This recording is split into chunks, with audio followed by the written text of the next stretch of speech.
Welcome to the Fantasy Football Forge. My name is Steve, and it's another mock draft Monday. We're back to doing these. We'll be starting to look at redraft leagues, and I'll be doing some different formats. In this video, I will be looking at, sorry if there's a slight slur, for some reason I put my Invisalign in before recording. Don't know why, but I decided to leave them in. I meant to record this at the beginning of the video, but I'm recording it before I start an underdog fantasy draft. So that will come towards the end of the video. I'll put a little, timestamp in for the video. So if you wanted to just see the underdog fantasy draft, you could jump to that. But Jonathan Taylor, Jesus, Jonathan Taylor requested a trade recently, and what are my thoughts on that? That's a big deal, right? I don't think it is. I mean, it is. It's a big deal. There's some added concern there. Where does he go that he has the same value as he had with Indianapolis? And that's part of why I'm not too concerned. I think he's playing for Indianapolis this year. What team is willing to give up enough to that Indianapolis would be happy to accept that for Jonathan Taylor? I just don't see that. Running backs don't have a whole lot of leverage. Otherwise, anyways, at this point in the season, you need to make those for a running back who's in his prime, who is near elite, one of the best running backs in the league, for them to get traded from one team to another. I think it needs to be before a draft. There's so many running backs that come out of anywhere, get drafted at any point in a draft, undrafted free agents sometimes, that are very good running backs that you don't have to pay. If he's getting traded to a team, that team's basically saying, yeah, we're going to pay you whatever you think you're worth, which basically no team is doing to their running backs right now. I just don't see a trade happening. I give it like a 5% chance of happening. So that's my thoughts on the Jonathan Taylor thing. I think he ends up playing for Indianapolis this season. We're going to keep our ears to the ground on that one, though, as things evolve. But that's my prediction for it. I'm not overly concerned about it. Pretty much is how it goes. We'll be looking at one quarterback, two running back, two wide receiver, flex, running DST, tight end, one tight end, a DST and a kicker will include in this draft just to make it more traditional. With that being said, I have uploaded my most recent rankings, so that is what I will be using for drafting when you look at the cheat sheet here. And over here, the overall rankings. I've said this in the past, I'm not a big fan of overall rankings because it's just going to change as you draft, depending on what players you have. You're not going to start taking quarterbacks if you already have one or two of them because they're next up on your overall rankings list. So when I draft, I always keep all of the positions separate. I don't even use a single overall rankings sheet. And so that's how we will be drafting today, is a little bit just more my style. That being said, over the past day, I've been doing a bunch of drafts from like kind of the mid-late position. This draft, I am drafting from pick 9. What I found is that generally I'm really not liking my team when I start off with two running backs right off the gate. However, in this draft, I was doing one more prep draft, and I found this to be interesting. Kind of found a strategy that I think might kind of works for how my rankings go. With Saquon Barkley popping up here at pick 9, he seldomly makes it that far at this point in time. I couldn't pass up on it. So what happens when I go running back first round? Usually I'd go wide receiver. I'll go Stephon Diggs here. That's what I have it in my overall rankings. It's very close. But strategy-wise, I do tend to prefer, so far with how positions have been falling, to get a wide receiver in the first round and then maybe follow that up with a running back in the second round. But you do miss out on a crop now of running backs that used to maybe make it into the early portion of the third round, even much earlier in the offseason, just don't make it there anymore. So we will draft Saquon Barkley with the first pick of this draft. Let's go down to the wide receivers. So this is my issue with especially picking at this number 9 spot. It keeps coming up like Devontae Adams is next up, and then there's the group of 3 wide receivers behind him. Now Devontae Adams is a guy who is almost a not target of mine. Like I want to put him back lower in my rankings, but I just can't compared to the other guys that are there. The talent level, the production in the past, the situation's still even. It's a good situation overall for fantasy reasons, at least. It's too early to go tight end. Don't love choosing from these wide receivers until kind of into the early second round, where I'm going to be getting like Chris Olave specifically is who I really want from this group. But that doesn't work out here if I go running back. None of them will make it. But that is what we are doing in this draft. Going to grab Tony Pollard. And once again, I did this really to see experimentally, can I get a mock draft that I like? Now I have, as you can see, Amari Cooper up ahead of several guys who are expected to be going, have a higher chance of going at the wide receiver position, including Devonta Smith. So that's one strategy that I want to point out is you can go down in your rankings to pick guys if you know that some other guys, even if you have them ranked higher, are going to probably make it to your next pick. So here we see Amari Cooper, Keenan Allen, both still available at my next pick.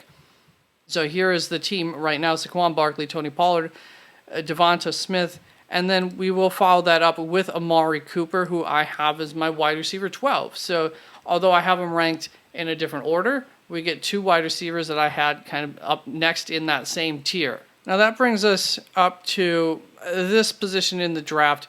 Really don't want to be reaching once we get to these quarterbacks. I do like Trevor Lawrence quite a bit, but it's at a spot where I'd much rather get some of these guys towards the back end of this tier rather than potentially reaching for some of these. There's still some really strong running back talent on the board. There's some wide receivers that I now like again, whereas we just got through a group of wide receivers that I don't necessarily love to attack.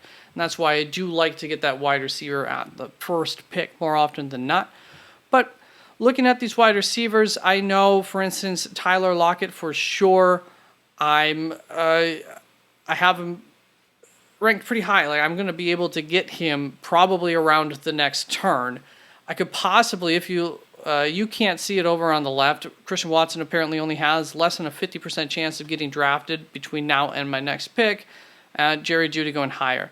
So I know I can get in this tier most likely at my next pick. However, these running backs are probably about to start to get picked off. So I do go Alexander Madison here to get my third running back. I have no problem with putting running backs in at my flex position. How I normally draft, usually have a deep bench. You're going to see that in this draft. I'm not too concerned with getting the top end tight ends, the top end quarterbacks for the most part. If the draft falls that way, I'm not opposed to it. Last season, I had Mark Andrews, so obviously I went up and got him fairly early in the draft. So with this next pick, then, we're correct as far as wide receivers go. One of those three in that tier still made it to me. So we will pop off and take Tyler Lockett. It's a very even-keeled draft now through my first 6 picks. And we're going to kind of continue on with that pattern. So now I went back, look at my cheat sheets. And Brandon Cooks is another guy who I know I like more than most people. Should be able to make it a little longer than several of these guys that are still up on the board. So I'm not too worried about him getting drafted. However, as far as the running backs go, we're going to start getting into an area where I don't want the running backs anymore. I don't really care for the back end running backs this year. And I think just barely you're still able to draft 4, 5 of them in the early rounds without reaching. And so we are going to take James Cook with this next pick. Part of the reason here too is we do have Alexander Madison as our expected flex guy right now. Running backs are very injury prone, so I won't mind going a little bit heavy at the running back position, make that my strength, and hopefully even with injuries, with a guy like James Cook, with one more running back that we're going to be able to get a little bit later in this draft, I think I'll have the depth to maintain most weeks, being able to put 3 running backs out there, and I'll be happy with the wide receivers we get. So let's go continue on, kind of talking ahead of myself right now. Brandon Cooks up with this next pick, as we expected he would probably be able to make it. And then we are going to continue to fade the quarterback position. At this point, we are pushing it a little bit. But here's one thing that I always find in drafts, and maybe it's a little bit less true in a home draft than it is when the computer's making the picks here. But they represent the drafts pretty well. is if I am fading a position, especially these onesie positions, the tight end, the quarterback, if I'm patient while fading them, sometimes you can really get some good value to drop to you because other teams are like, well, I already, spent at this position. My running backs or my wide receivers are looking a little bit weak. I don't need two of this high caliber of a value. And so a lot of times they might fall even more in a draft when you're just totally fading them. And so sometimes you can just kind of ignore that. There's only so many of these players that teams need. But with this next draft pick, we will see. I'm going to go Devon Achane. He's kind of the last of a breed of running backs that I'm really excited to get. Zach Charbonnet's kind of close up there, but I'm still, I have him in a different tier for a reason. And so I am loving my running back room, and I have three of my four wide receivers are all guys who are essentially targets of mine, guys who I think will overperform where they're going in the draft, and I pretty much got them where they are going in the draft. So I think I got good value on Tyler Lockett, Amari Cooper, and Brandon Cooks. I think that between Tyler Lockett, Brandon Cooks, I very well might have even better options than my third running back for that flex spot, but I'm going to have a lot of choices that I'm going to be. This is one thing with teams that I draft that I usually have issues with, is getting the right players out there each week, because I'll have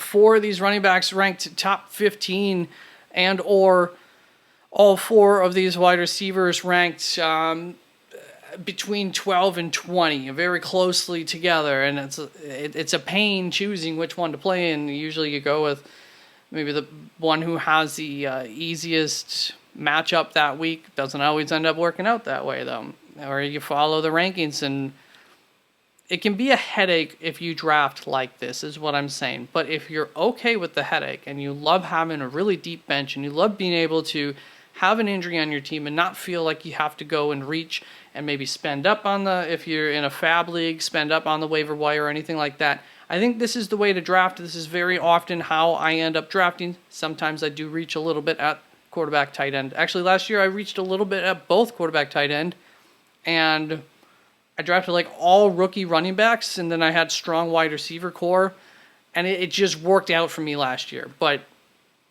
it wasn't quite zero RB, but it was close. And I did have Christian McCaffrey, so that worked out well. Next pick, we've pushed this quarterback position quite heavily. We are going to take Tua Tagovailoa, and then tight ends too, starting to fall, it would seem like a little bit without me taking them. The computers have kind of ignored it a little bit, but it's probably about that time that we would see the computer saying, well, we'll take a second tight end. The value's there. The same with real people, I think, at this point in the draft. Still some running backs up here, but we're totally set at the running back position with Devon Achane, James Cook, Madison, Tony Pollard, Saquon Barkley. Not worried there. Wide receivers, thin, but once again, with that running back group, we're expecting to be able to fill out that flex spot even through bye weeks and through injuries. Hopefully, we are going to follow that up. There's still Daniel Jones in my quarterback 11 here, still available. Just one spot behind Tua Tagovailoa. So we'll take those two. I would love to this is where I would have preferred to maybe take a wide receiver when I took Tua, but let's actually go back and look at that. So when I took Tua, wide receivers that are available are Darnell Mooney. Okay, so there are some guys here, most notably Darnell Mooney, who I would kind of probably want there. But I do have guys in this tier who pretty much go undrafted, like Curtis Samuel. There are guys in this next tier who, like Hunter Renfrow, Van Jefferson even, at the bottom of the tier, who I'm happy to take with my last pick of a draft, if I had enough picks. But in this draft, we are going to end up going to quarterback, to tight ends.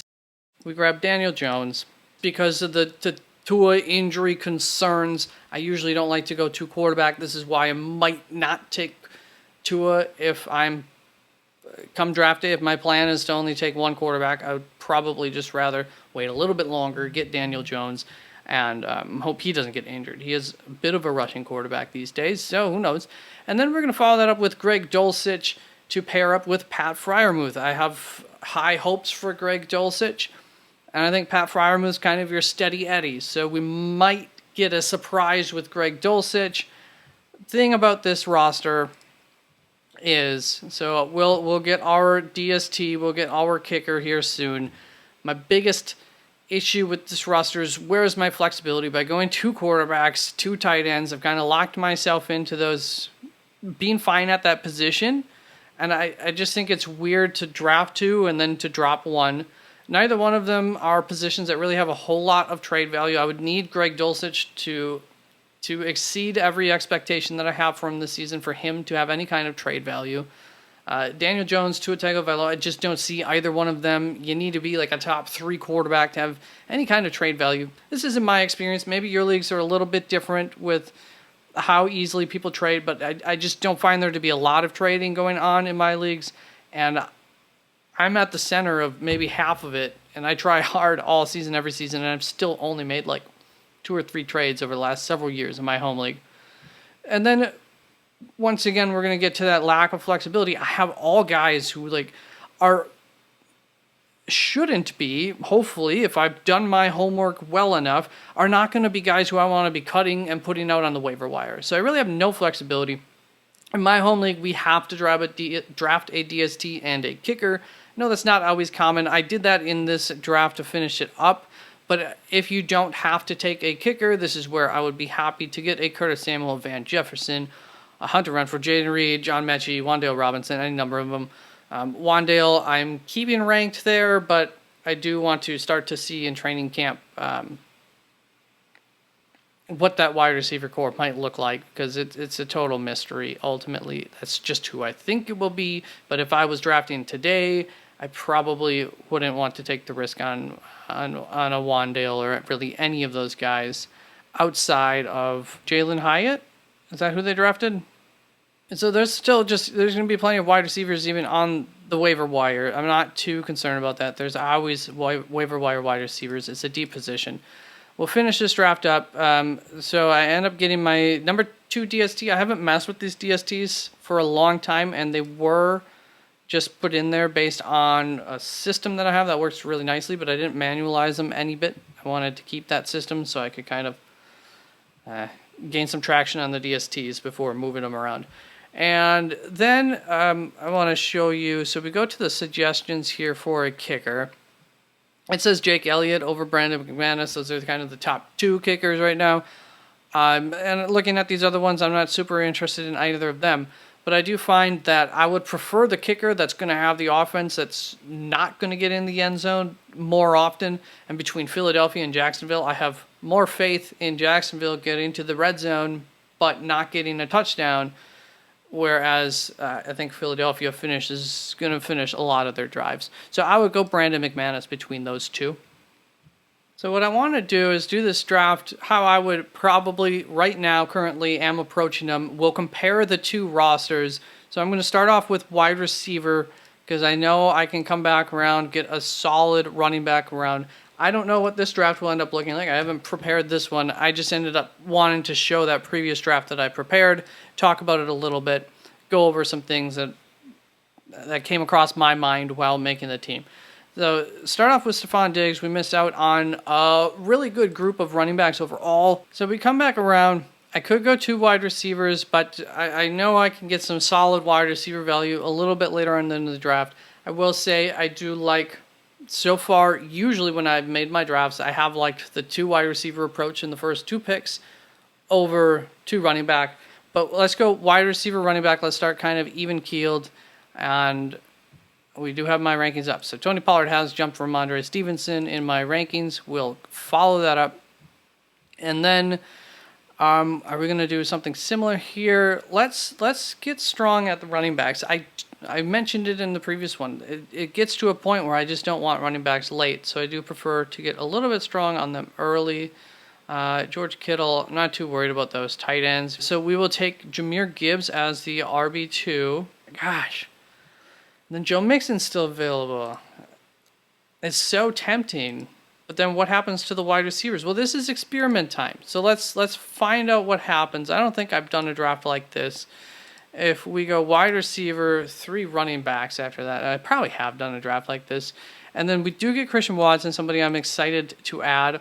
One thing too, if you go 3 strong wide receiver running backs, if you're expecting to have a running back in your flex spot, I think for the most part, you can expect to have a team with less upside but more consistency, because running backs, especially the ones that are getting taken early in a draft, are being taken because they have a set amount of a baseline. They have a higher floor than receivers. Receivers have to catch the ball. The ball has to travel between in the air in order to get to them. Running backs just get handoffs during the game. It's a much less low-risk play. It's guaranteed that they get targeted, that they get handoffs. But, once again, their upside, it's harder for them to get a big splash play than a wide receiver, and it's a passing league these days. But we will go Christian Watson with our next pick here, get another wide receiver. And so tight ends have already disappeared. Wasn't even looking at them when guys like Christian Watson that I'm excited about are available there. Quarterbacks, I'm not scrambling to get Deshaun Watson off of the board or anything like that. So here's one of the issues that I start to run it. Now I still like the running backs that are available right now. I could get 4 strong running backs and maybe just go 4 running back and stack up at wide receiver. Do I need to get another running back this early? What am I going to be missing out on? Let's find out what I miss out on. And am I going to be able to come back around and get Tyler Lockett or something? I think I've found that usually when I go like this, there isn't going to be quite the depth of wide receiver. But wide receivers have been getting pushed back in drafts. So let's do it. We're going to go DeAndre Swift. So we do get Brandon Cooks, my wide receiver 2.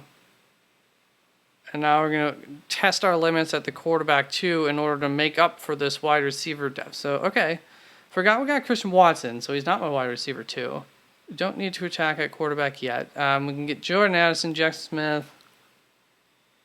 For now, I like the opportunity. Is this the type of team I want Jordan Addison on? The thing about Jordan Addison is he's a rookie. You know, he's probably going to be on the chopping block for like the first 4 weeks. I'm going to have to test my patience. It's like Christian Watson. Took him last season, was able to get him much later in the draft too than this. And I named my team after, in part, him. And because Christian Watson, whatever. It's the same with these guys, but John Dotson is not a rookie. But he's not. All right, we'll take the opportunity here. We'll hope we can hold on to him long enough, and and that works out. So we're at 4 running backs, 4 wide receivers. Do like a couple of those running backs still. We're just going to have to push the other positions because we need to make up some lost ground here at the wide receiver position. I will take Allen Lazard here. He's going to give me a little bit of a safe floor early in the season at least, while Jordan Addison maybe gets his his rookie bearings up from under him. And hopefully by week 5, 6, he's doing good. And in the meantime, hopefully we don't have to play Allen Lazard. But if we do, hopefully we feel comfortable with it. And this is the type of roster where maybe I would feel comfortable taking a DST early because maybe I want my edges. I expect this to be a really close, consistent team, and maybe I want to get as many edges as possible at the other positions. So I do feel comfortable that Philadelphia is going to have a good, strong defense, so we'll reach for that. Still good at quarterback and tight end. That's probably about to change here. Yeah, so you have a couple of DSTs. So I hope that made sense. The main reason I'm going DST here is I feel like I have not a high upside roster. I'm not going to have one of the top quarterbacks here. I'm going to have hopefully still a steady Eddie type of quarterback. I'm not going to have one of the top tight ends. I'm going to have a steady Eddie tight end. I'm probably going to be playing 3 running backs in, one at my flex a lot of weeks. Already talked about how that limits your upside but gives you a solid floor. So this is a strong floor team. Don't need to take our kicker yet, that's for sure. And we'll take a stab at a wide receiver, maybe with our last pick. So what do we have left? Kicker, tight end, quarterback. And we could still go with 2 wide receivers and go really thin at the running back position. I have a game plan. So what I'm going to do here is we will go Tua. We will go Pat at tight end. And then I've talked about not having all of this upside on this roster. But there's one quarterback who could come in and very quickly get you a top 6 kind of quarterback weeks. Has a heck of a ceiling and who could flip this team into being a championship contender. So then we'll follow that up with Anthony Richardson, which is going to leave us with 2 picks. We need a kicker and we need a wide receiver. We're just going to take a flyer wide receiver. We have plenty of options there. So let's go ahead and get one of these top end kickers. Do we want Tyler Bass, Daniel Carlson? For now, we'll just take Tyler Bass. And then we will finish this off with a flyer. I can't believe this. If Greg Dulcich goes undrafted in drafts, I'm just going to be so sad. What do we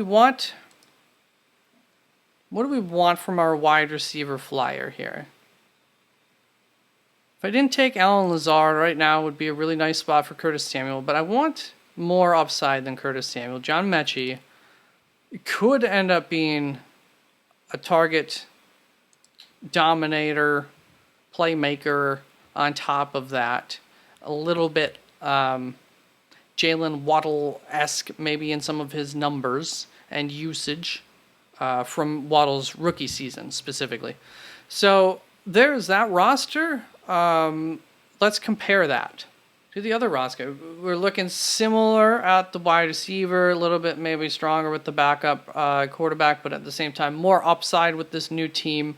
But running backs, maybe a little bit riskier, but Joe Mixon, take that over Alexander Mattison. But then the wide receivers is where it's definitely going to look a little bit different. But Stephon Diggs over Devontae Smith, Christian Watson, Amari Cooper. I'm sure there's some people that might think Christian Watson would be better. That's possible. Obviously, the bench and the depth of the wide receivers is going to be better on the other roster. They're quite comparable rosters here. Pat Freiermuth don't have a backup tight end on this roster because we just wanted one more wide receiver in here since we waited on that. But I feel good about that team. I would prefer to have this team is just a little bit more my style. I don't feel the need to have 2 tight ends in drafts.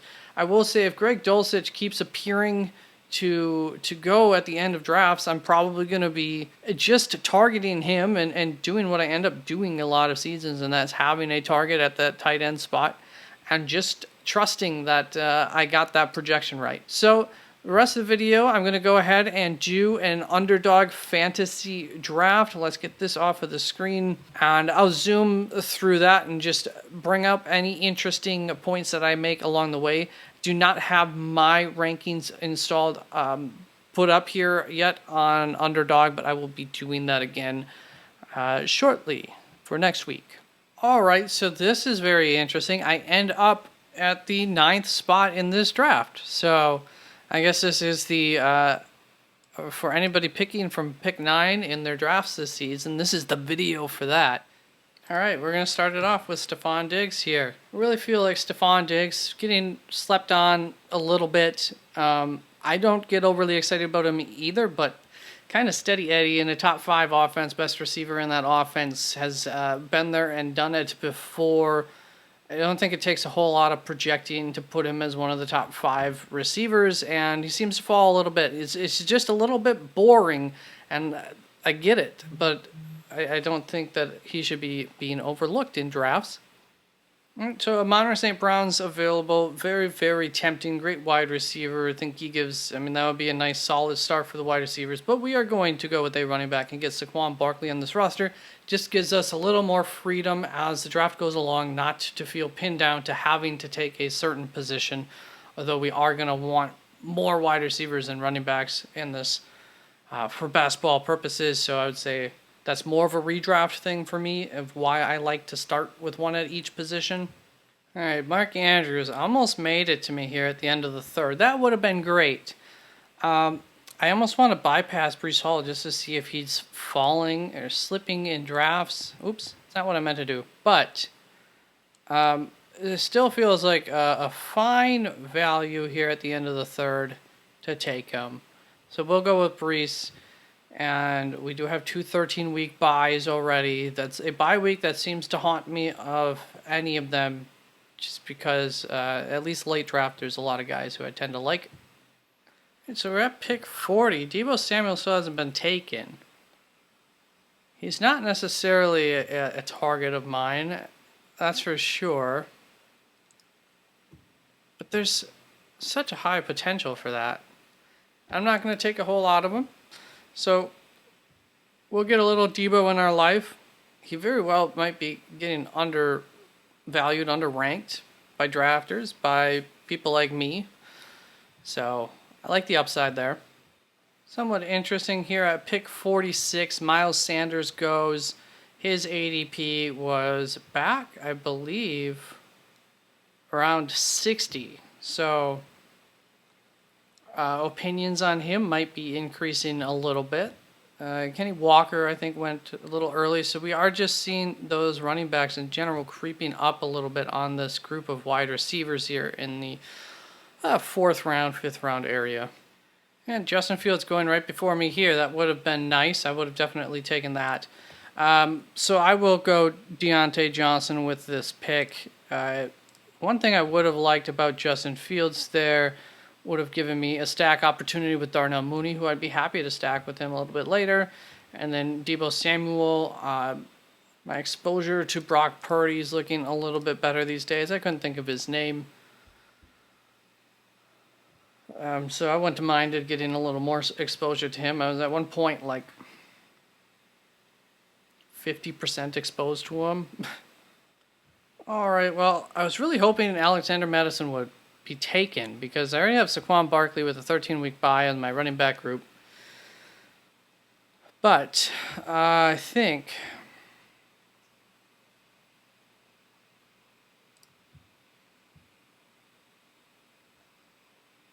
we'll go for it. All right, I'm up on the clock. So I was thinking I'll go Deshaun Watson here. So I wanted to pair that up with Elijah Moore. Do I just take another running back? Do I take Tua? Grab Rachaad White for this team before the running backs run out. We'll say it's interesting Dalvin Cook doesn't really appear to be rising up in the drafts yet, even with the news of the New York Jets scouting him this past weekend by the time this video comes out. We'll see if... Hopefully I didn't miss that. See if anything gets announced from that later on today on Sunday. I think that might have been a mistake going running back there, but that's a shame. I was hoping to get David Njoku to pair up with Deshaun Watson, but he goes at 98. All right, Pat Frymouth goes. We need help at our wide receiver spot, so let's start picking a couple of them. I think Michael. Let's take Courtland Sutton. That's what we'll do. So I jumped on this running back train early in this draft. Never really let up. I'm not loving it.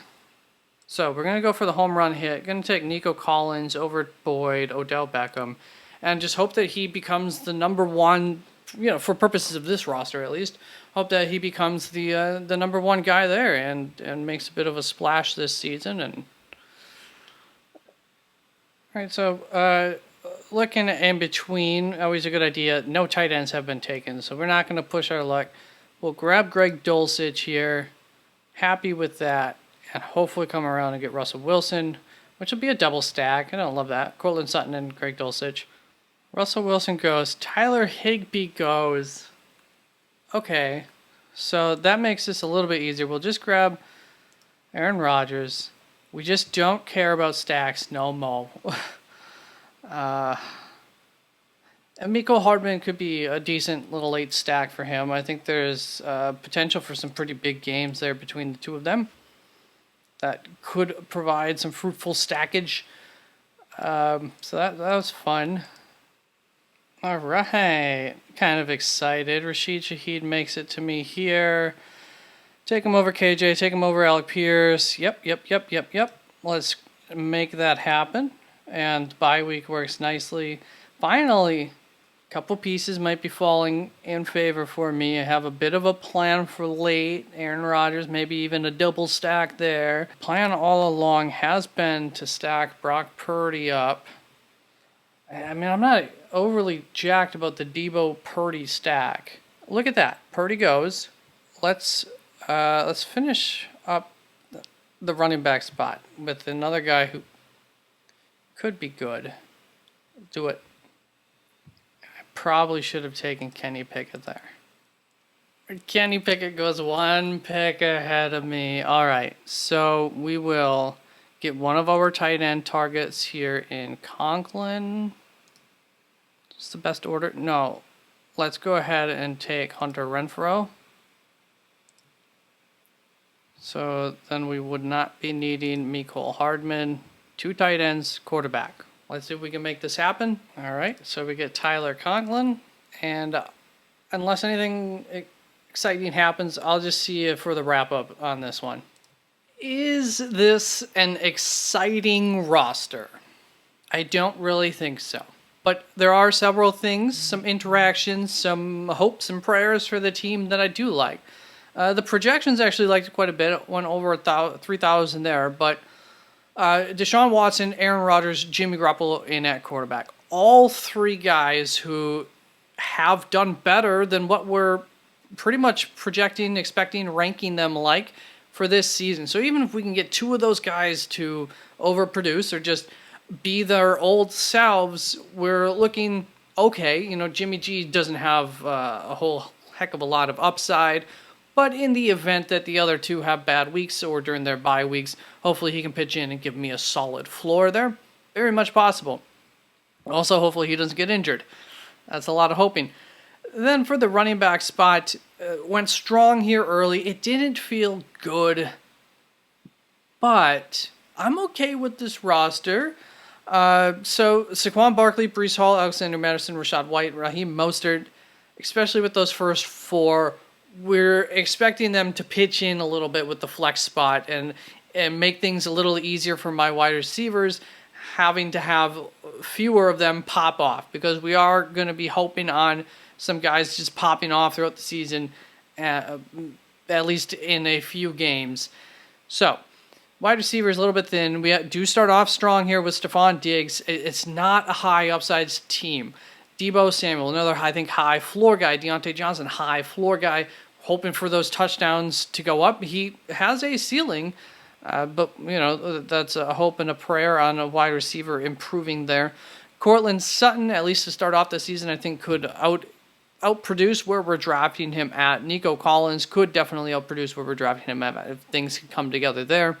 Rashid Shaheed, really think he could be a really good receiver, especially if Michael Thomas goes down and he is the real deal. It's a small sample size with him, but the explosiveness, the upside is very much potential, and they seem to really like him there. Hunter Renfrow, another guy, we've seen him do better than what we've seen recently, so the upside's there. And so we get a stack there with Jimmy G. Did get a stack for Aaron Rodgers, the Tyler Conklin stack at tight end. So then the tight end spot, Greg Dulcich, Tyler Conklin, K-Dot. I think similar thing to like the quarterbacks here. It's the potential's there for each one of them to outproduce where we're taking them in drafts. K-Dot essentially going undrafted. Tyler Conklin very late. And projections like him.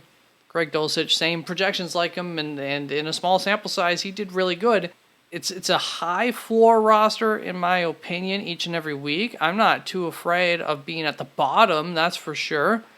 And there's nothing, you know, we always emphasize explosiveness, but you also need to be getting points every single week. You can't have a position give you near nothing. That's a very, very bad thing. So I do like the week in and week out potential of this roster. If we can just get a little bit of oomph here, and these guys can outproduce, quarterbacks can outproduce, I think we're sitting pretty. So, yeah, it's not an exciting roster. Let me know what you thought of this if you got to this point in the video. Thank you very much for all of your support. Please like, comment, subscribe. That's it. Peace out.